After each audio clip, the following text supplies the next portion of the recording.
Episode 14. Ang top 10 reasons kung bakit wala kang jowa. Kamusta mga Kapinoy 10? Kung ikaw ay single at walang karelasyon, huwag kang mag-alala dahil hindi ka nag-iisa. Sa video na ito, tatalakayin natin ang mga top 10 reasons kung bakit wala ka pa ring partner. Pero bago natin simulan, huwag kalimutang mag-subscribe sa aming channel para lagi kang updated sa mga bagong videos namin. Tara na at simulan na natin ang countdown. Number 10. Busy ka sa trabaho o eskwela. Baka ang dahilan kung bakit wala kang jowa ay dahil abala ka sa trabaho o eskwela. Yung tipong ang daming deadlines at projects tapos hindi mo na alam kung saan mo isisingit ang pag-ibig. Ayaw mo namang ma-stress kapag pinagsabay-sabay mo. Hindi ka naman kasi si Wonder Woman para kayanin ang lahat, di ba? Pero huwag kang mag-alala, darating din ang tamang panahon para sa iyong pinakamimiting love story. Number 9. Hindi ka pa handa sa commitment. Minsan kasi, hindi pa handa ang puso natin sa mga commitments na kakambal ng pagkakaroon ng karelasyon. Baka feeling mo, mas gusto mo muna mag-explore at mag-enjoy sa buhay bago ka mag-settle down. Okay lang naman yan mamsh, walang rush sa pag-ibig. Lamu yan. Hindi ito marathon at hindi ito minamadali. Number 8. Umaasa ka sa love at first sight. May mga taong naniniwala sa love at first sight, pero minsan, kailangan din nating mag-invest ng oras at konting effort o push para makilala ang tamang tao para sa'yo.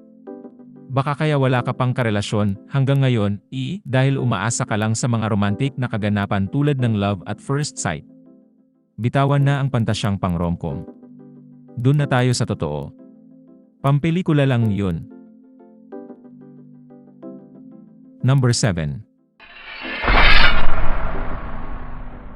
Takot ka sa rejection. Isa pang common reason kung bakit wala ka pa ring jowa ay ang takot sa rejection. Hindi natin gusto ma-experience ang ma-reject o tanggihan ng ibang tao ang ating mga feelings kaya parang ayaw na lang natin subukan. O, di ikaw na. Ikaw rin, wala namang mawawala sa pag-try, di ba? Number 6.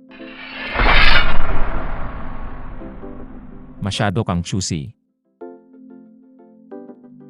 Minsan, baka naging choosy ka na masyado sa mga potential partners mo.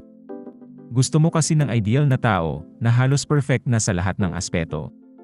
Pero sa totoo lang, wala namang perfect at minsan, ang love ay nagsisimula pa nga sa mga imperfections. Huwag magpumiling na member ng royal family. Babaan ang standards at makipag-compromise muna kay perfection. Number 5. May emotional baggage ka pa. Baka hindi mo pa rin naaayos ang mga emotional baggage mula sa mga nakaraang relasyon o mga pangyayari sa buhay mo. Mahirap mag-open up at magmahal ng iba kung hindi pa rin tapos ang proseso ng pag-heal. Take your time, darating din ang tamang panahon para sa'yo. Bitawan mo na yan bago ka pa mabulok. Number 4. Natrap ka sa friend zone level. Kahit gaano mo pa kamahal ang isang tao, minsan napupunta ka lang sa friend zone.